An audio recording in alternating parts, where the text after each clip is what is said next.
gudoomiyaha ahna musharax xisbiga gudoomiye musharax ku-xigeenka Maxamed Cali xogeyaha guud xogeyaasha iyo dhammaan marti sharafta garabka haweenka oo gudoomiyahooda iyo xogeyahooda u horeeyo waynagi waxaynu hore u bilownay oo muddo imika 4 week laga joogo qorshaha ama istiraatiijiyadda ololaha ee xisbiga ambassador iyo xafiiskeena halkan booynu ku galnay kaasi mid guud buu ahaa si waxaan aad iyo aad ugu mahad celinayaa garabka haweenku inay ka hawl galeen istiraatiijiyadii haweenka loo gaari lahaa hawl weyn baa naga furateen aad iyo aad baan idinku hambalyeeynaya waxaan jeclaa laba qodob inaan taabto mid tahay ololaha maxaynu filaynaa waxa la filay wadanka inay 530,000 oo cod ka baxaan oo dadka codeynaya meelaha noqdaan 530,000 oo cod 270,000 ilaa 300,000 baynu ku guuleysanaynaa tirada aynu u baahannahay ee bartilmaameedkeenu yahay ee yoolkayno ah dumarku waxay ka noqonayaan oo aynu uga baahannahay inta badan 570,000 oo cod oo haweenku xisbiga siiyaan bay guusheenu ku jirta qiyaasihii aynu sameynay 570,000 oo dumar inay xisbigan u codeeyaan baynu rabnaa haddaynu 2017 guushii noo soo hoyto gudoomiye madaxweyne garabka haweenka iyo garabka dhalinyaradu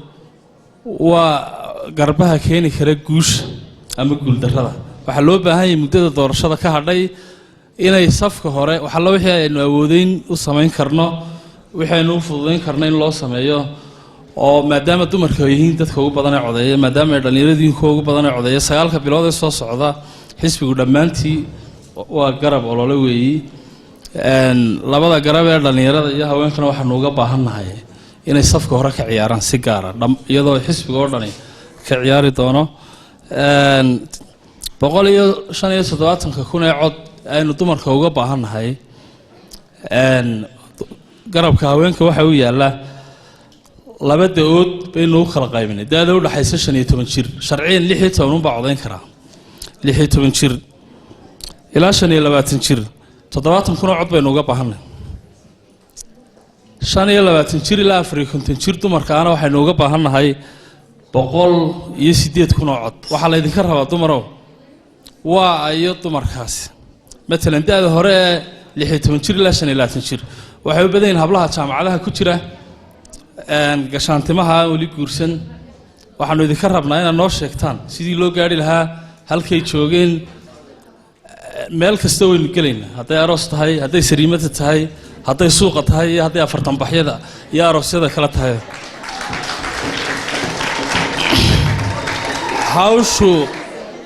hawshaanu idinka rabnay annaga sida gaarka aanu ugu faraxnay waxa weeye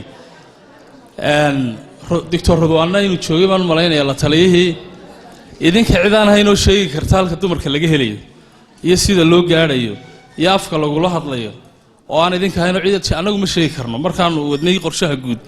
inaanu idin nimaadnaabay ahayd waanaanu idinku soo soconay idinkaaba nasiib wanaag ka soo horeeyay waana guul weyn oo xisbigu dheeri marka iyadoo lolahan kaga baxaya midna barnaamijka aan noo qaybiseen mid baan jeclaa halka inaan ka idhaahdo waxa weeye barnaamijku xisbigu marka sida xaqiiqada loo hadlo barnaamijka 2017 doorashada ku galeynaa waa gabigiisu sidoo dhan yahayba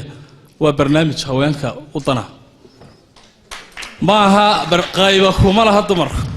meeshaad soo qaadaaba dumarka si toos ah u taabanaysa barnaamijku wuxuu xoog saaray la dagaalanka saboolnimada kor u qaadista waxbarashada hagaajinta adeegyada caafimaadka waxa soo dhan waxa si toos ah si dadban uga faa'iideysanaya waa dumarka weey marka waxaan jeclaa inaynu qolihii barnaamijka qore oo runtii aad uga mahad celinayo oo wax badan qabtay inaynu mar labaad la fadhiisano oo manifesto u gaara dumarka aynu ka soo dhex saarnay iyaga dhalinyarada oo si gaar ah u iibiyaan fariinta meel walba gaarsiiyaan barnaamijkuna ma aha qayb kuma lihidin barnaamijka gabigiisa haweenka iyo dhalinyarada sida midkaana waan jeclaysay inaan halkan ka carabaabo waxayna la tartamay laba xisbi oo ilaa imika lahayn barnaamij siyaasadeed ilaa hadda sanadaynu joogno keenuna hadduu ugu yareysanay 6 bilood buu jiray waxaanu dareemaynaa in hawl badani qoladeeda ololaha annagoo kaashanayna xisbiga qaybihiisa kala duwan ay noo taalo barnaamijkaas sidaan meel walba u gaarsiin lahayn siyaabo kala duwan u kala gudbin lahayn cod fiideo iyo suugaan si alla siday noqoto marka waynu ka horeynaa